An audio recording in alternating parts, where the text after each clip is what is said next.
Okay, so my clinical reflection on phase three, um, my best and worst clinical decisions, I think is what the topic was.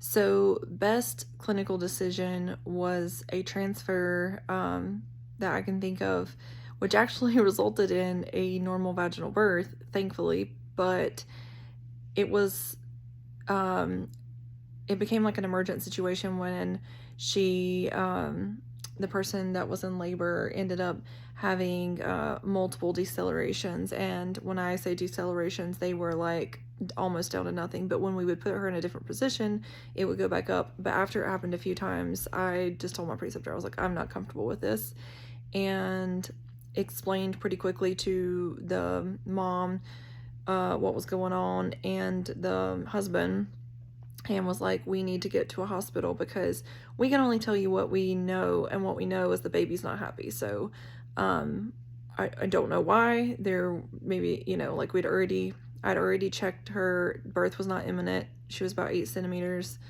um Membranes were ruptured. It was not a cord prolapse. Like, I checked off all those steps. But anyways, we decided to just transport in her car. I rode with them. I put oxygen on her, high flow.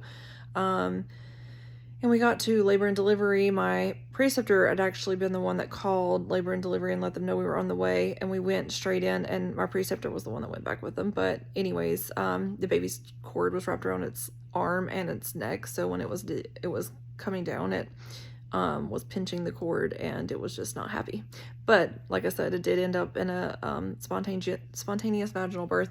So, but I still don't regret transferring her. And then worst clinical decision, I had a really hard time figuring that out. And I know that sounds like I just know everything, but that's not what it is. It's just like I'm having a hard time pinpointing like one clinical decision that I made that was bad, but or worst or whatever. But I will say that from September, when I became phase three, and up until January when I left to go to the Philippines, whenever I am doing a birth at my former preceptor, which is actually my current right now, here in Yuma, it always feels like there's an emergency. Like, my preceptor always makes birth feel like an emergency.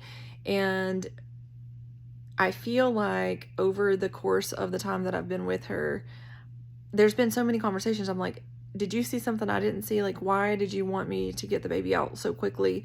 Like, if the head's born, she's like, go ahead and deliver it, like, don't wait. And I'm like, but why? Like, why can't we just let them push? And so I feel like that has contributed to way more anxiety in me, but also in more tears. And I mean, I don't know that for sure, but it feels like we have a lot of tears. And we suture a lot. I left to go to the Philippines in January, and I've worked in that clinic a couple times once prior to midwifery school, once while I was in midwifery school, and then now as a student there with a preceptor. And the way that they do birth, they call it gentle birthing, which is very midwifery based. But basically, once the baby's head crowns, they try to get the moms to pretty much stop pushing. Now, that's not always effective, because once you have that urge, I feel like you can't stop it. But the way that they have them slow their pushing is by going F, F, F. And so, like, the birth of the baby is almost always really, really slow, and they have a lot less tearing.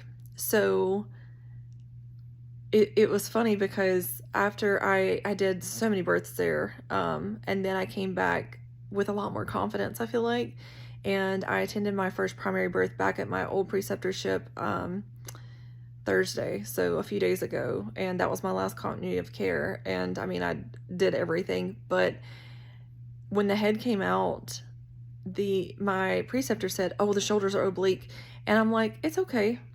Like, we can wait. Like, we can wait for the restitution. Like, we don't have to rush anything. Like, I was like, I'll just wait for her to have another contraction. And she was like, oh. And I was like, so, it felt so different being able to be like, you know what? I have control over this. Like, I don't have to rush. and it was a very tight double nuchal cord, which was totally fine. I mean, somersaulted the baby out and no issues with that. It was Apgar 9-10. So anyways, I feel like that's not really a bad clinical decision. I feel like it's more of like an evolution over this past couple trimesters and this phase. And so, but anyways, so that was my short, I'm trying to make it short and sweet, clinical reflection over phase 3.